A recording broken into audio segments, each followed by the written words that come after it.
want to take you straight to Baltimore, where on the east side of the city, a 3-alarm fire is burning as we speak. Firefighters there, you see, are on the scene.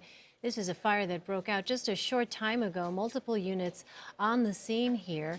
There are, at this hour, about 4 fires burning throughout Baltimore right now. Our station is saying that it is extremely windy there in the city tonight. There are embers blowing through the air.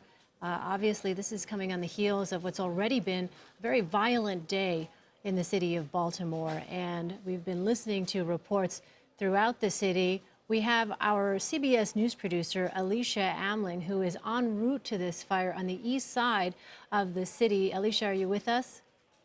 Hi, guys. Actually, this is Christina Ruffini. Alicia is with me in the car. We're driving through some very crowded streets trying to get to this fire now. We've seen a couple burning cars, lots of protesters out with their faces covered, lots of streets blocked off, and police. It's still very dangerous in Baltimore this evening. How heavy is that police presence, Christina? It depends on how you are. We were at the mall earlier when a large group of kids came running in and started smashing windows and rioting. And at the time, there were hardly any police. And then within 20, 30 minutes, it was just 30, 40 cop cars, 2, 3 helicopters, huge police presence. In riot gear, they started pushing the kids out. When they cleared the mall, they set up a perimeter around the mall, and anybody who even came up to the perimeter of the mall, they were told the mall is closed to get back.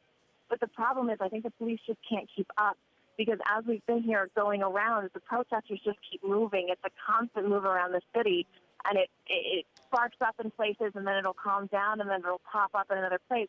So the police are essentially trying to play whack-a-mole with a group of very agitated protesters who are out to cause trouble tonight.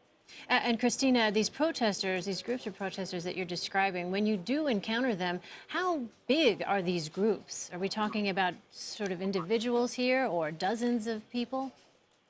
It depends. It's pockets. It was hundreds of people at the mall by the time it got to the climax. But, when I came in, I took a cab from D.C. and we accidentally ended up in the middle of an intersection. It was fine. And then all of a sudden there was a BMW being beaten, the BMW being smashed in the center of the intersection. There were kids trying to pull down an ATM. There were people smashing windows and looting a liquor store. And I went up to one of the protesters and I said, "Why are you doing this?" And he said, "Who are you?" And I said, "Well, I'm press." And he said, "Show me your badge." And I showed him my CBS badge and he said, "You need to leave. This is not safe for you." So it depends on the neighborhood. And, as you go through these neighborhoods, there are longtime residents of these neighborhoods who are pleading with these kids to stop this. They're saying that they're stupid, that this is no longer about Freddie Gray, that this is just about causing trouble. And a lot of these people are trashing their own neighborhoods, and it's very sad to see.